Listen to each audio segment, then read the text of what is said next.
سب سے ضروری بات بابا جی سرکار فرمایا کرتے تھے توجہ. نماز میں توجہ انتہائی ضروری چیز ہے. یہ توجہ جو ہے وہ دینی معاملات میں ضروری ہے, دنیاوی معاملات میں ضروری ہے. آپ استاد صاحب کے پاس بیٹھے ہو نا تو وہ توجہ نہ کرے, آپ اس کی طرف نہ دیکھ رہے ہوں, آپ سو رہے ہوں یا کچھ اور سوچ رہے ہوں, تو استاد صاحب ہمارے پرانے زمانے میں تو ہوا کرتے تھے ہاتھوں میں نا وہ چاک ہوا کرتے تھے, وہ ٹکا کے چاک مارتے تھے تو چاک لگتا تھا تو پھر جناب توجہ دور ہو جاتی تھی. تو بعض تھوڑے سے ایسے استاد بھی تھے کہ وہ آ کر بڑی محبت کے ساتھ نا کمر کے اوپر ایک زوردار سی محبت کر دیتے تھے, تو پھر ہوش بھی آ جاتی تھی اور نیند بھی اڑ جاتی تھی اور توجہ بھی پیدا ہو جاتی تھی. تو یہ توجہ جو ہے نا جی نماز میں بڑی اہم ہے. ہمیں نماز میں ارد گرد دائیں بائیں اوپر نیچے نہیں دیکھنا, ہماری توجہ جو ہے وہ خاص جگہوں پر جہاں ہمیں بتائی گئی ہیں وہ ہونی چاہیے. تو اللہ تبارک و تعالیٰ وہ ہمیں نماز میں توجہ کی توفیق دے کہ نماز میں ہمیں حکم ہے, رسول کریم صلی اللہ علیہ وسلم کا فرمان علی شان ہے کہ نماز میں ادھر ادھر نہ دیکھا کرو. کیا تمہیں یہ اندیشہ نہیں کہ ممکن ہے کہ تمہاری نظر واپس ہی نہ آ سکے؟ اور ایک کوئی روایت میں آتا ہے کہ تم میں سے کوئی نماز کے لیے کھڑا ہو تو پوری طرح خدا کی طرف متوجہ رہے یہاں تک کہ نماز سے فارغ ہو جائے, اور نماز میں ادھر ادھر نہ دیکھو, کیونکہ جب تک نماز میں ہو خدا سے تم باتیں کر رہے ہو. اللہ, جب یہ بات سمجھ آ جائے کہ میں رب سے بات کر رہا ہوں, آئے ہائے ہائے, جب یہ بات سمجھ آ جائے میں رب سے بات کر رہا ہوں, فرماتے ہیں ایک اور روایت میں آتا ہے کہ جب بندہ نماز میں ادھر ادھر دیکھتا ہے تو خدا فرماتا ہے تو کدھر دیکھتا ہے؟ کیا تیری نزدیک مجھ سے بھی کوئی چیز بہتر ہے؟ تو میری طرف دیکھ. دوسری مرتبہ بھی یہی فرماتا ہے, پھر تیسری مرتبہ بھی بندے سے وہی حرکت سرزد ہوتی ہے تو خدا اس کی طرف سے منہ پھیر لیتا ہے. اللہ اللہ اللہ. ایک مرتبہ آپ نماز سے فارغ ہوئے صحابہ الوقت صلی اللہ علیہ وآلہ وسلم, تو آخری صف کے ایک نمازی کو آواز دے کر فرمایا, اے فلاں تو خدا کا خوف نہیں کرتا, تو اللہ کا خوف نہیں کرتا؟ یہ کس طرح نماز پڑھتا ہے؟ جب کوئی نماز کے لیے کھڑا ہوتا ہے تو اپنے رب سے محو گفتگو ہوتا ہے, بس سوچنا چاہیے کہ وہ اس سے کس طرح گفتگو کرے.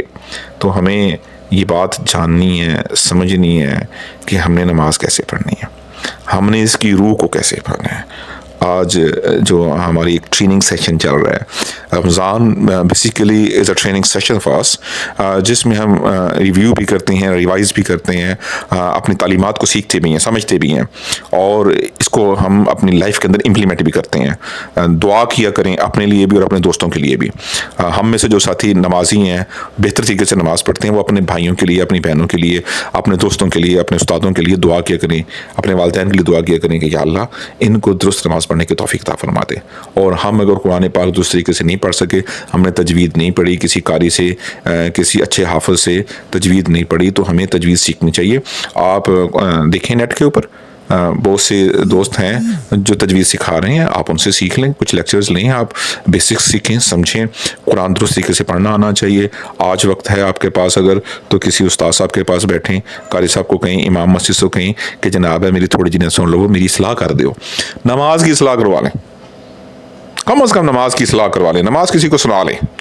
ایسا کریں, نماز کسی کو سنا لیں, نماز کا ترجمہ یاد کر لیں.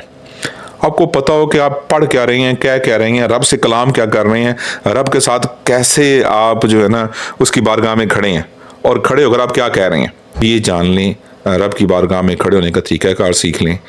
ایک صحابی جو تھے انہوں نے آقا راحت صلی اللہ علیہ وآلہ وسلم سے ریکویسٹ کی, درخواست کی کہ آقا و مولا شافع روز محشر مجھے نصیحت فرما دیجیے. تو رسول کریم صلی اللہ علیہ وآلہ وسلم نے فرمایا, جب تم نماز کے لیے کھڑے ہو تو تمہاری نماز اس احساس کے ساتھ ہو کہ معلوم ہو کہ تم اسی وقت موت کے منہ میں جا رہے ہو اور دنیا کو چھوڑ رہے ہو. اللہ تبارک و تعالی ہمیں ایسی نماز پڑھنے کی توفیق عطا فرما دے, ہمیں اپنی نماز کی اصلاح کرنے کی توفیق عطا فرما دے. میں انشاءاللہ یہ خیال کرتا ہوں کہ آئندہ جب آپ کے ساتھ میں تراویح پڑھوں تو آپ ٹھہر ٹھہر کے پڑھیں گے, مکمل الفاظ جیسے آپ ہمیں قرآن پاک سنا رہے ہیں ایسے ہی جو الفاظ آپ ہمیں نہیں سنا رہے اور پڑھ رہے ہیں وہ بھی اس طریقے سے پڑھ رہے ہوں گے. اور اللہ تعالیٰ ہمیں بھی بہتر نماز کرنے کی توفیق عطا فرمائے, ہمیں نماز کے مفہوم کو سمجھ کر اسے اپنی زندگی میں لاگو کرنے کی توفیق عطا فرمائے. We have to think over it. جو پڑھے لکھے بچے ہوتے ہیں نا جی, ان کا کام سوچنا ہے, تدبر کرنا ہے, فکر کرنا ہے. نماز ہمیں کیا دیتی ہے, کیا دیتی ہے, یہ سوچیں. اس پہ سمجھیں، پریکٹیکل کریں، اور اس کے اندر جو احکامات چھپے ہوئے ہیں جو میں کچھ آپ سے بات کر سکا ہوں، ٹائم کی کنسٹرینٹ ہے، آپ نے جانا بھی ہے، تو میں یہ چاہ رہا ہوں کہ بچے آپ نہ سمجھو، میں بھی سمجھوں، آپ بھی سمجھیں، ہم کوشش کریں، ہم اس کے جو ہے نا احکامات اس سے جو اخذ ہوتے ہیں ان کے مطابق اپنی زندگیاں گزاریں، تو ہماری لائف جو ہے نا وہ اسٹریم لائن ہو جائے گی۔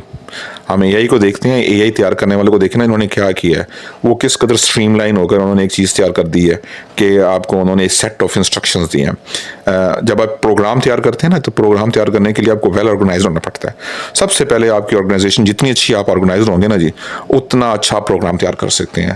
تو رب کریم نے تو ایک بہت اعلیٰ پروگرام تیار کیا، ہم تو اس کو فالو کر رہے ہیں، ٹھیک ہے نا، دیٹس میچ لیس، ٹھیک ہے نا، لرننگ ہے، آج اس پروگرام کو دیکھ کر پروگرام تیار کیے جا رہے ہیں، اس کو فالو کیا جا رہا ہے، تو ہمیں یہ فالو کرنا ہے۔ اللہ ہمیں آسانیاں عطا فرمائے۔ السلام علیکم۔